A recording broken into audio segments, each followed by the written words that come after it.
সম্মানিত নগরবাসী, আজকে এমন একটি বিষয় নিয়ে আমি আপনাদের কাছে বার্তা দিচ্ছি, যেটি আমাদের জলাবদ্ধতার জন্য মূল কারণ হিসেবে আমরা চিহ্নিত করেছি এবং সারা বাংলাদেশে আজকে এই জন্য গণসচেতনতা বৃদ্ধির কথা বলা হচ্ছে, যেটা আমরা চট্টগ্রাম থেকে শুরু করেছি। প্রতিটা ওয়ার্ডে আমরা গিয়ে এই গণসচেতনতা বৃদ্ধির আমরা কর্মসূচি হাতে নিয়েছি। যেহেতু আমাদের নগরী দিন দিন উন্নত হচ্ছে, কিন্তু পাশাপাশি আমরা যে একটি ভয়াবহ সমস্যার মুখোমুখি হচ্ছি তা হল প্লাস্টিক দূষণ। প্রতিদিন আমরা প্রচুর প্লাস্টিক বর্জ্য উৎপাদন করছি, যা আমাদের পরিবেশের ভারসাম্য নষ্ট করছে। নদী, খাল, সমুদ্র কোথাও আর দূষণের হাত থেকে রেহাই পাচ্ছে না। বিশ্বব্যাপী প্রতি বছর 381 মিলিয়ন টন প্লাস্টিক উৎপাদিত হয়, যার অর্ধেকের বেশি একবার ব্যবহারের পর ফেলে দেওয়া হয়। এই প্লাস্টিক শত শত বছর ধরে প্রকৃতির মধ্যে থেকে যায়, আমাদের মাটি ও পানিকে বিষাক্ত করে তোলে। এই চ্যালেঞ্জ মোকাবেলায় আমাদের নিতে হবে কার্যকর পদক্ষেপ, এবং ঠিক এই কারণেই বই বন্ধু এনেছে এক অনন্য উদ্যোগ, সিডস ফর প্লাস্টিক।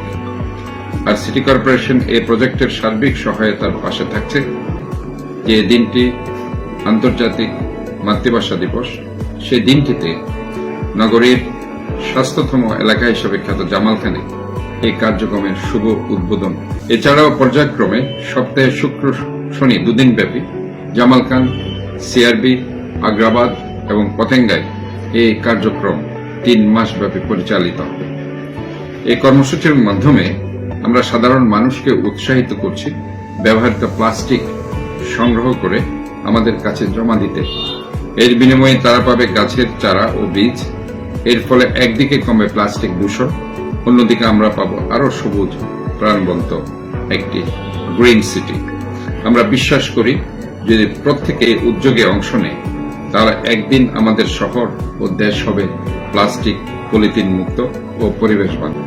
আসুন একসঙ্গে আমরা মিলে কাজ করে বদলে দিই এবং গড়ে তুলে আগামী নতুন বাংলাদেশ।